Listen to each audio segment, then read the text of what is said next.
একসাথে সিদ্ধান্ত হবে। আমরা ভারতকে ভয় করি না, আমরা ইসরায়েলকে ভয় করি না, আমরা আমেরিকাকে ভয় করি না, আমরা আল্লাহকে ভয় করি, আল্লাহর গুলামি করি।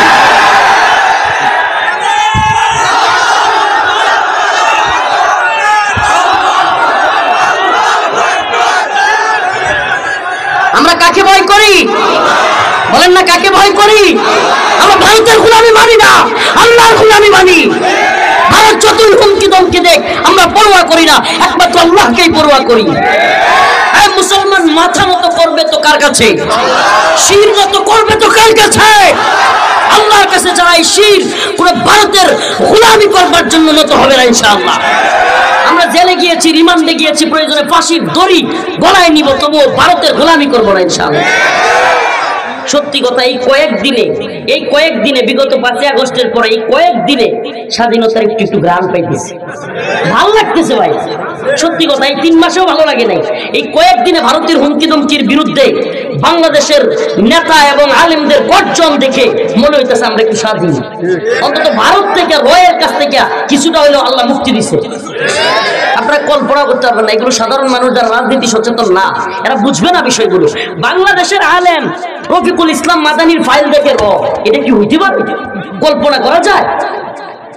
আমার জেল গেছে, আমার একটা উকিল বোন আছে না, ওই যে উকালতনামা, এটা সাইন করে আমার ভাই নিয়ে গেছে।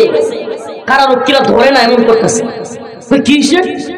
না মাদানির ফাইল নেওয়া যাবে না, রয়ের লোক আছে। কল্পনা করতে পারেন? আমাদের ফাইলটা দেখে চেক করে কি এক বাংলাদেশ তৈরি করছিল হাসিনা। এর চাইতে নির্লজ্জতা কি হইতে পারে যে আরেক দেশের গোলামি করতে গিয়া বাংলাদেশকে তাদের কাছে বিক্রি করে দেওয়া। আলহামদুলিল্লাহ 2024 হাসিনা মুক্ত হয় নাই, 2024 ভারতীয় দালালদের থেকে মুক্ত হয়েছে, থেকে আমরা মুক্তি পাইছি। আপনি কল্পনা, আমি সত্যি এই কয়েকদিন একটু স্বাধীনতার ঘ্রাণ পাইতেছি আলহামদুলিল্লাহ। এই জাতীয় ঐক্যের ডাক, ওলামায়ে কেরামকে ডাকা, যে কোনো মুহূর্তে উম্মার যুব সমাজকে, আমাদের কাজটা কি? এই সরকারকে বলবো গোলামি করবেন, টনকে টন ইনিশ পাঠাবেন, আমরা কিন্তু আওয়ামী লীগের মতো আচরণ শুরু করবো আপনাদের সাথে।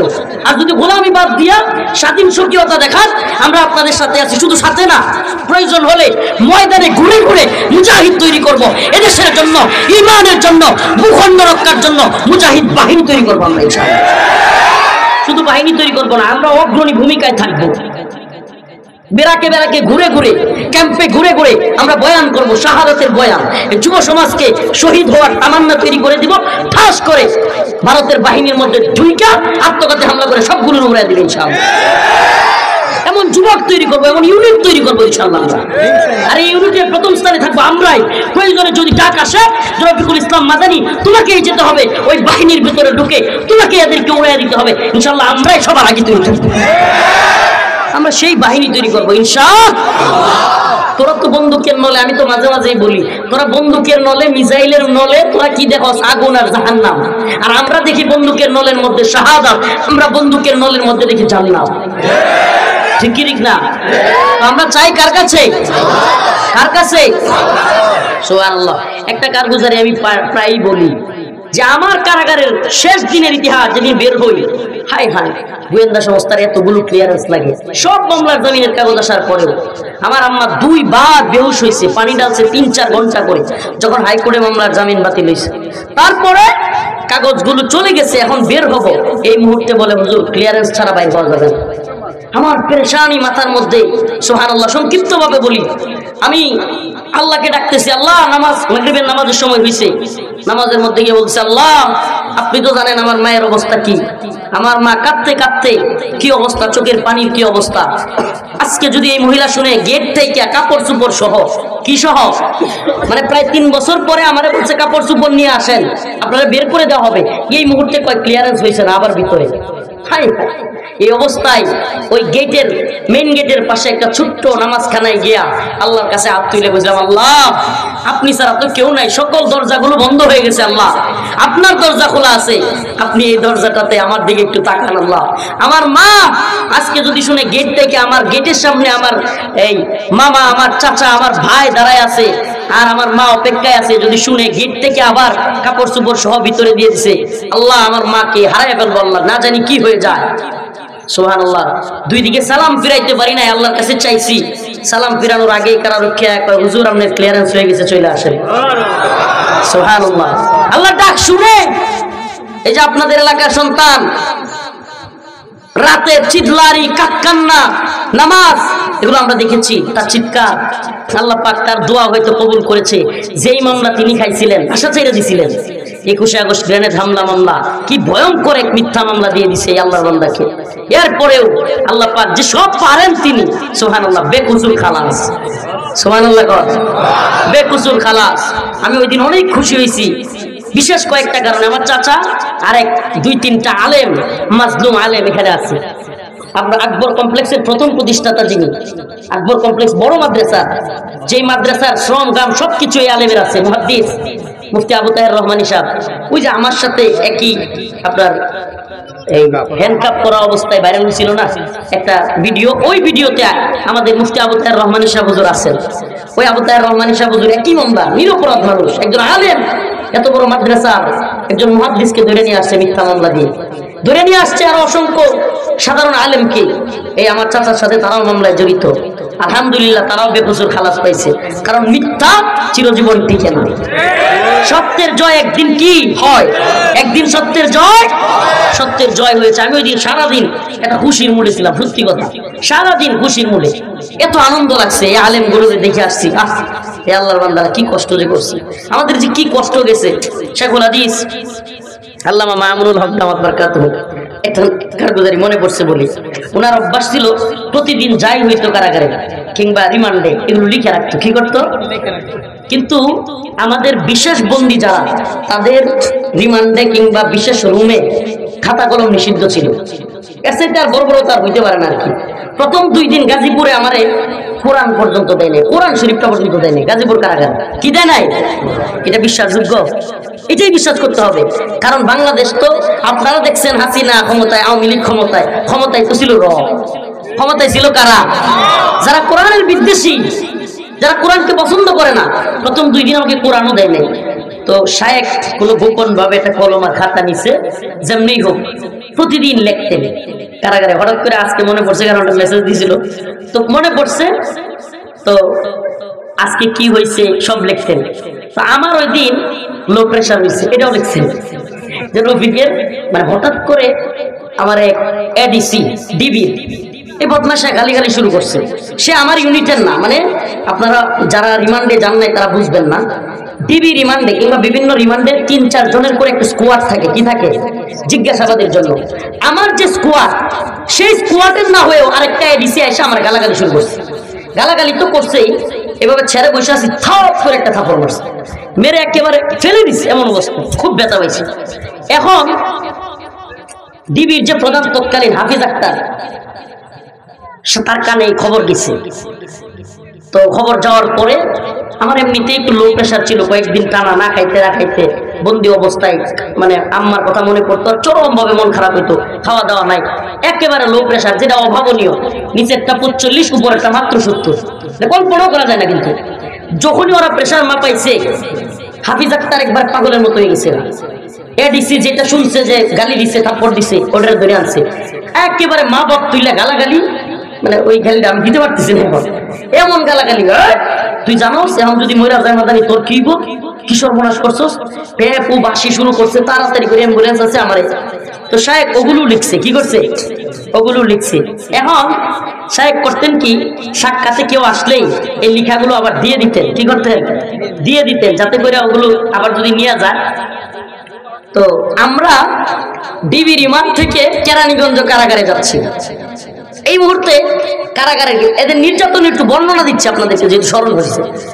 কারাগারের গেটে এমন চেক শুরু করছে, আমি তো জানি শায়েকের কাছে কাগজ আছে, এমন চেক শুরু করছে, সারা শরীর কোট খুলতেছে, এমনকি মানে বললে আপনারা কি বলবেন, লুঙ্গি খুলে এমনি দেখতেছে, লুঙ্গি এভাবে খুইলা মাথা ভিতরে ঢুকে এমনি দেখতেছি।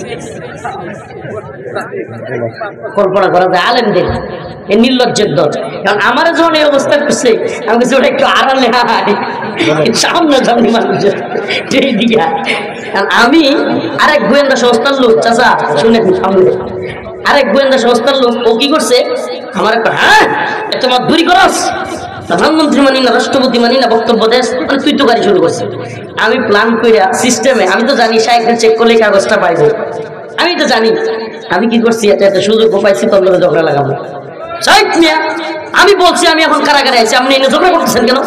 মানে আমার বিষয় হলো আমি ঝগড়া টগড়া কইরা ওরা উস্কাইয়া দিলে শাইখ চেক করবো। আমি এমন চেক করছি এর ফাঁকে আল্লাহর বান্দা, একটু দেখায় আপনাদেরকে, আল্লাহর বান্দাই করছে কি, কাগজটারে আস্তি কইরা পকেট থেকে লইয়া আস্তি করে এইভাবে বাইর কইরা মাস্কের ভিতরে তুলে দিছে। আমি কিন্তু এটার লাগে ঝগড়া করতেছি, গোয়েন্দা সংস্থার লোকের সাথে আর ধমকাই দিছে, আর শায়েক রফিক ঝগড়া করিও না, ঝগড়া করিও না, আর ওদিকে শায়েক কাজ করতেছে। তো এরা কি পরিমাণ জুলুম করেছে সুবহানাল্লাহ ওয়া বিহামদিহি, বোঝানোর উদ্দেশ্য ছিল আপনাদের। আমরা খাতা কলম পাই নাই, এমন কি কাপড় লুঙ্গি পর্যন্ত, আপনার ডিবি হারুনের ঘটনা তো অনেকেই শুনছেন, এগুলো আর নতুন করে বলবার দরকার নাই। এরা এমন নির্যাতন আলেমদের সাথে করছে। ওই কয়েকদিন আগে আমাদের এলাকার একপন্থী, বিলাসপুরে বড় মাহফিলটা করি না, এই মাহফিলের সভাপতি থাকে, মানে খুব মানে আওয়ামী লীগ নেতা, আমার ফোন দিছে হঠাৎ করে।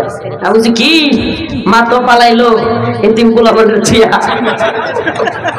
কি অবস্থা? বাবা আর কইেন না, লজ্জা দিয়েন না। আমি বলছি কি, কই বাবা আসলে সত্যি কথা মুখ কখন, আসলে কি জানেন, আমগরে এই পোলাপানে পতন ঘটায় নাই, কেউ আন্দোলন করে পতন ঘটায় নাই, আওয়ামী লীগের উপরে আল্লাহর গজব পড়ছে। বিলাসপুরে আমি যে মাদ্রাসা পরিচালনা করি, ওই মাদ্রাসার সভাপতি ছিল, এমনি আওয়ামী লীগের মানুষ হলেও খুবই দিনদরদী মানুষ। মাহফিলে যখন আলেমদেরকে বাধা দিত উনি বিরোধিতা করতেন, ভাই আসলে কেউ আমগর পতন করার নাই, আমগর আল্লাহর গজব করছে। তো এই যে উনি বুঝছে যে আলেমদেরকে এভাবে নির্যাতন নিপীড়ন করবার কারণে আল্লাহ পাক, যে আল্লাহ ফিরাউন নমরুদকে মশা দিয়া সাইজ করতে পারে, সে ছাত্র ঘরে দিয়া লেডি ফিরাউন হাসিনারে সাইজ করতে পারবো না। কি ফিরাউন? লেডি ফিরাউন। এই লেডি ফিরাউনকে আল্লাহ সাইজ করে দিয়েছে সুবহানাল্লাহি ওয়া বিহামদিহি। তো আল্লাহ পাকের গজব কখন আসে? যখন আল্লাহর বিরুদ্ধে যুদ্ধ ঘোষণা করে। আমরা কি আল্লাহর বিরুদ্ধে যুদ্ধ ঘোষণা করব, নাকি আল্লাহ পাকের পক্ষে থাকবো, ঈমানের পক্ষে থাকবো? প্রিয় হাজিরিন, ঘটনাটা মনে পড়লো বললাম, কিন্তু চাওয়া লাগবে কার কাছে? আয়াতে কারিমা যেটা তিলাওয়াত করেছি, ইয়া আইয়ুহাল্লাযীনা আমানু ইসতাঈনু বিস-সাবরি ওয়াস-সালাহ ইন্নাল্লাহা মা'আস-সাবিরিন। আল্লাহ পাক বলেন সবর এবং নামাজের মাধ্যমে তোমরা আল্লাহর কাছে যাও। সবর তিন প্রকার, সবর আনিল মাসিয়াত, সবর আনিত তাআত, সবর আনিল মুসিবাত। সবর কয় প্রকার? তিন প্রকারের সবর। এক প্রকারের সবর বিপদে পড়লে, মুসিবতে পড়লে, সন্তান মারা গিয়েছে, জেলখানায় চলে গিয়েছেন, টাকা পয়সা হারায় গিয়েছে, ভাই অসুস্থ হয়ে গিয়েছে, মা অসুস্থ হয়ে গিয়েছে, বিভিন্ন ধরনের মুসিবত আসতে পারে। ওই সময় আল্লাহর কাছে প্রতিদান আশা করে, একমাত্র প্রতিদান দেওয়ার মালিককে, এই বিশ্বাস নিয়ে সবর করা, এটাকে বলে সবর আনিল মুসিবা, সবর আনিল। আরেকটা সবর হলো সবর আনিত তাআত, অনুসরণের সবর। সেটা কি? কোরআন যা বলেছে, সুন্নাহ যা বলেছে, আমার ইচ্ছা হোক অনিচ্ছায় হোক, রাইসুল মুফাসসিরিন আব্দুল্লাহ ইবনে আব্বাস বলেন, ইচ্ছায় অনিচ্ছায় আল্লাহ পাকের প্রতি প্রতিদানের আশা করে যেই ব্যক্তি নিজের মধ্যে বিভিন্ন বালা মুসিবতে কিংবা কোরআন সুন্নাহর কথা শুনে ইচ্ছায় অনিচ্ছায় গুনাহকে পরিত্যাগ করে, সেই হলো সবচাইতে উত্তম সবরকারী। উত্তম সবরকারী হইতে চান তো ইনশাআল্লাহ? হাদিসের মধ্যে আসছে, একজন লোক তখনও জান্নাতের এলান হয় নাই, হিসাব নিকাশ শেষ হয় নাই, জান্নাতের দিকে যাওয়া শুরু করবে। একদল লোক, জান্নাতের ফেরেশতা আটকাবে, এই তোমরা কই যাও? ফেরেশতাকে তাকে তারা বলবে, কেন আপনি কি জানেন না? আল্লাহ বলছে, ইন্নামা ইউওয়াফাস সাবিরুনা আজরাহুম বিগাইরি হিসাব। আল্লাহ নিজে বলছেন, সবরকারীদের জন্য বিনা হিসাবে আল্লাহর প্রতিদান রয়েছে। সুবহানাল্লাহ। সবরকারীদের জন্য আল্লাহর পক্ষ থেকে প্রতিদান কিভাবে আছে? হিসাব ছাড়া। তো আমরা তো সবরকারী ছিলাম, ইচ্ছায় অনিচ্ছায় গুনাহ করতে মন চাইলেও গুনাহ করি নাই, কোরআন সুন্নাহর কথা মেনেছি। এই ফজরের নামাজ ভীষণ কষ্ট হয়, ভীষণ কষ্ট হয় ফজরের সময়। শীতের দিনে, তবু আল্লাহর কথা মানতে গিয়া কম্বলটাকে ফেলে দিয়া এই ঠান্ডা পানি দিয়ে ওযু করে নামাজ পড়েছি। সুবহানাল্লাহ। হে প্রিয় যুব সমাজ, নামাজ পড়বেন তো ইনশাআল্লাহ? নামাজ পড়বেন তো? নামাজ ছাড়বেন না তো? রাসূল বলেছেন, মান সাল্লা সালাতাল ফজর যিম্মাতুল্লাহ, যেই ব্যক্তি ফজরের নামাজ আদায় করলো সে আল্লাহর জিম্মায় চলে গেল। সুবহানাল্লাহ। কার জিম্মায়? আল্লাহর জিম্মায় চলে গেল। আমরা নামাজের মাধ্যমে, সবরের মাধ্যমে আল্লাহর কাছে চাইবো। কার কাছে? দুইটা উদাহরণ বললাম, আমি নিজের উদাহরণ বললাম। কারাগারের ক্লিয়ারেন্স হয় না, আল্লাহর কাছে চাইলাম, সাথে সাথে ক্লিয়ারেন্স। সুবহানাল্লাহ। আপনাদের নেতা, আপনাদের এলাকার সন্তান, সে আল্লাহর কাছে চাইলো, এমন এক ভয়ঙ্কর মামলা থেকে আল্লাহ খালাস দিয়ে দিছে। সুবহানাল্লাহ। কে দিছে এটা? আল্লাহ দিছে। সুবহানাল্লাহ। আমরা কল্পনা করতে পারি নাই, কোন নেতাও বলতে পারবে না 5 আগস্টের 2 দিন আগেও কল্পনা করছে হাসিনা এইভাবে পালাইবে। কল্পনাও করি নাই আমরা। আল্লাহ চাইলে সব পারে। সুবহানাল্লাহ। আল্লাহ চাইলে সব পারে। ওয়ালা তাকুলু লিমান ইউকতালু ফি সাবিলিল্লাহি আমওয়াত। এরপরে আল্লাহ যেটা বলতেছেন, সবর এবং নামাজের বয়ানের পরে আল্লাহ বলেন, ওয়ালা তাকুলু, তোমরা মৃত বলিও না। এই ওয়াজটা আমি সব জায়গায় করার চেষ্টা করতেছি, এই উম্মাকে শাহাদাতের তামান্না অন্তরে ধরায়া দেওয়ার জন্য। আল্লাহ বলেন, ওয়ালা তাকুলু, ওয়ালা তাকুলু, তোমরা বলিও না, বলাও নিষেধ, লিমান ইউকতালু ফি সাবিলিল্লাহি আমওয়াত, যারা আল্লাহর রাস্তায় জীবন দেয় তাদেরকে তোমরা মৃত বলিও, মৃত বলাও নিষেধ। আল্লাহর রাস্তায় যারা জীবন দেয় তারা কি না? মৃতই না। সুবহানাল্লাহ। তারা কি তাইলে? বাল্লাহিয়া, বরং তারা জীবিত। ওয়ালাকিন লা তাশউরুন, তোমরা সেটা অনুধাবন করো না, বুঝো না। আল্লাহ বলেন তারা জীবিত। কিরকম? আমার ভাই সাইফুল ইসলাম আলিফ, সুবহানাল্লাহ, সনাতন ধর্মী হিন্দুদের ইসকনের লোকদের হাতে শহীদ হয়েছে। আমরা শহীদ হিসেবে ধরি, আল্লাহ কবুল করুন, বলেন আমিন। আল্লাহর বান্দাকে গোসলও করায় নাই। সুবহানাল্লাহ। কি করে নাই? গোসল ছাড়া যেই কাপড়ে তাকে হত্যা করা হয়েছিল, যেই কাপড়ে রক্ত লেগে আছে, সেটা সহ তার জানাজা পড়ানো হয়েছে। যদি আল্লাহ তাকে শহীদ হিসেবে কবুল করে, দুনিয়াতে তো আমরা দেখছি সে মারা গেছে, কিন্তু আল্লাহ তার আত্মাটাকে নিয়ে জান্নাতের সবুজ পাখির ভিতরে ছেড়ে দিচ্ছে। শহীদ, আই সুবহানাল্লাহ, আই সুবহানাল্লাহ। জান্নাতের সবুজ পাখি হইয়া ঘুরতেছে, উড়তেছে, যা মন চায় খাইতেছে। এবার জান্নাতের ল্যাম্পপোস্টে, আল্লাহ পাকের আরশের নিচে ল্যাম্পপোস্টে গিয়ে সে বসেছে। আল্লাহ বলে, বান্দা আর কি চাস? শহীদ বলে, আল্লাহ আর কিছু চাই না, অনেক তো দিয়েছেন। সুবহানাল্লাহ। আর কিছু চাই না। আল্লাহ বলে, বান্দা সবচাইতে আকর্ষণীয় মুহূর্ত হবে এবার তোর সাথে আমার সাক্ষাৎ। সুবহানাল্লাহ। সুবহানাল্লাহ বলেন। শহীদ হইতে রাজি আছেন তো? এই দুনিয়া আমাদেরকে কি দিতে পারে বলেন? দুনিয়া কি দিতে পারে? এই যশ, খ্যাতি, টাকা পয়সা, বাড়ি গাড়ি চলে গেলে কিছুই থাকে? কিছুই থাকে? কিচ্ছু থাকে না। কত মানুষই তো চলে গেল, আমার আপনার আপনজন চলে গেল, আমরাও চলে যাব, আমরাও চলে যাব, কিন্তু দ্বীনের জন্য কিছু করে যাব ইনশাআল্লাহ। আমার এই জিন্দেগি হিসাব করি, আসেন হিসাব করি, কয় বছর ঘুমাইলাম, কয় বছর খালি খাইলাম, কয় বছর খেলাধুলা করলাম, আর কয় বছর দিন প্রতিষ্ঠার জন্য কাজ করলাম। বছর তো হইতই না, মাস হইতো না, ঘন্টা হয় কিনা। দিন প্রতিষ্ঠার জন্য কাজ কি আমরা করি? এটা কথাও তো বলি না। আসুন না এই উম্মার মধ্যে জাগরণ তৈরি করি। আর নয় তন্ত্রমন্ত্রের ধ্বজাধারীদের শাসন, আমরা চাই কোরআনের শাসন। আমরা কি চাই? আমরা কোরআনী শাসন চাই। ইম্মা শরিয়াহ ওয়া ইম্মা শাহাদা, হয়তো শরীয়ত নয়তো শাহাদাত। আসেন সবাই একে অপরকে এই কথা বোঝায়, কোরআন সুন্নাহর শাসন ছাড়া শান্তি, মুক্তি, কামিয়াবি আসবে না। শান্তি, মুক্তি, কামিয়াবির পথ কোরআনের পথ নাকি তন্ত্রমন্ত্রের পথ? হ্যাঁ, তন্ত্রমন্ত্রের পথে শান্তি, মুক্তি, কামিয়াবি নাই।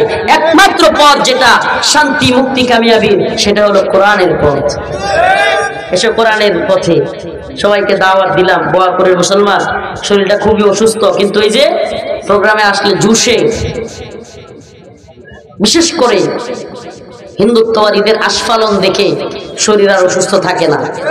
হিন্দুত্ববাদীদের এই আস্ফালন দেখলে মনে হয় এখনই তৈরি হয়ে যায় আল্লাহর এই বান্দাদেরকে নিয়া, মুজাহিদদেরকে নিয়া।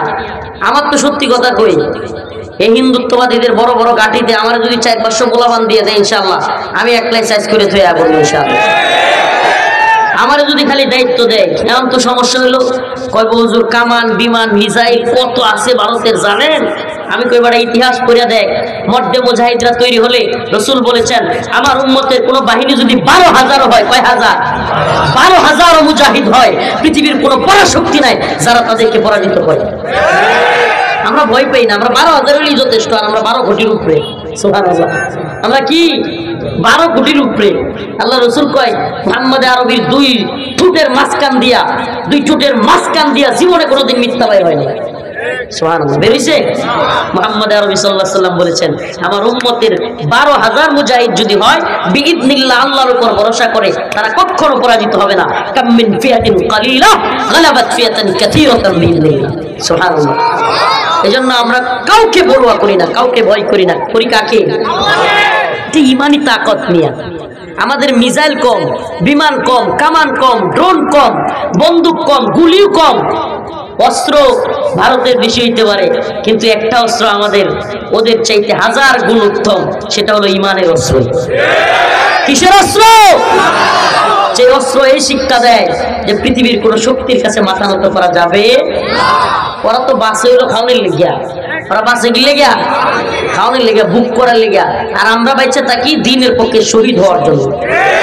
এই দোয়া করে আল্লাহর কাছে, আল্লাহুম্মা রযুকনা শাহাদাতান ফি সাবিলি, আল্লাহ আমাদেরকে শাহাদাতের পথে শহীদের রাস্তায় মৃত্যুবরণ করার তৌফিক দান করুন। সবাই বলেন আমিন। দোয়া করবেন আর তৈরি থাকবেন। না মুসলমান, বারবার বলে যাচ্ছি, কেন জানি সাইফুল ইসলাম আলিফ ভাইয়ের এই শাহাদাতের পরে খালি টাঙ্গাইলেই প্রোগ্রাম বেশি পড়তেছে। তো আপনাদের কি তৈরি করি মুসলমান? গতকালকে ওইদিকে কিশোরগঞ্জেও তৈরি করে আসলাম। আমি তো যুবকদের বাহিনী চাই, যে বাহিনী বললেই দাঁড়াবে, বললেই বসবে, বললেই শহীদ হওয়ার জন্য একেবারে হিন্দুত্ববাদীদের ব্যারাকের ভিতরে ঢুকে যাবে ইনশাআল্লাহ, সবগুলোর একসাথে উড়াইয়া দিবে ইনশাআল্লাহ। মনে করিয়েন না ওই নেতা যে পালায় গিয়া কিংবা বিভিন্ন গুহার মধ্যে লুকায় তাইকা কর্মীরারে বলবে ডোনাল্ড ট্রাম্পের ছবি লয়ে নাম, আমরা এই নেতা না। আমরা সামনে থাকবো ইনশাআল্লাহ, সামনে থাকবো, তৈরি করব যুবকদেরকে। যদি ডাক আসে যুবকরা, বোয়াপুরের মুসলমান তৈরি আছেন তো? যুবক, আপনাদের প্রতি একটাই আশা, প্রিয় যুবক ভাইরা, তোমাদের প্রতি এই একটাই আমাদের আশা, তামান্না, দুনিয়ার রঙিন স্বপ্ন দেখা বাদ দাও, দুনিয়ার রঙিন স্বপ্ন দেখা বাদ দাও, শাহাদাতের তামান্নায় নিজেদেরকে উজ্জীবিত করো। একটাই তোমাদের প্রতি চাওয়া, ডাক আসলে আখিরাতমুখী হয়ে শহীদ হওয়ার আশাই, তামান্নাই। আরে এক বড় তামান্না রে ভাই, এই জজবা অন্তরের ভিতরে লাগলে আর কিচ্ছু ভালো লাগবে না। সুবহানাল্লাহ, কিচ্ছু ভালো লাগবে না। শাহাদাতের তামান্না, এই শাহাদাতের তামান্নায় উজ্জীবিত জাতিকে পরাজিত করবে এমন কোন কামান বিমান আছে রে? আছে? নাই। শাহাদাতের তামান্নায় উজ্জীবিত যুব সমাজকে রুখবে সাধ্য নাই। ওই যে কইছিল না আজকে প্রধান উপদেষ্টা ইউনূস সাহেবের একটা কথা আমার খুব ভালো লাগছে। ওই যে পুলিশ একটা স্বরাষ্ট্রমন্ত্রী কামাল রেগিয়া কইছিল যে মারি একটা পরেও একটা, কিন্তু আরো 4-5টা কি করে আগায় আসে। মারিও একটা, মরেও একটা, পড়িয়া থাকেও একটা, বাকিটি যায় না, আরো আগায় আসে। তো এখন মারি একটা, আয়ে সাইড দিয়া প্রধান উপদেষ্টা কয় এখন আইব 40টা। আমরা কি বলি? তোরা আমাদেরকে মারতে পারবি কিন্তু থামাইতে পারবি না।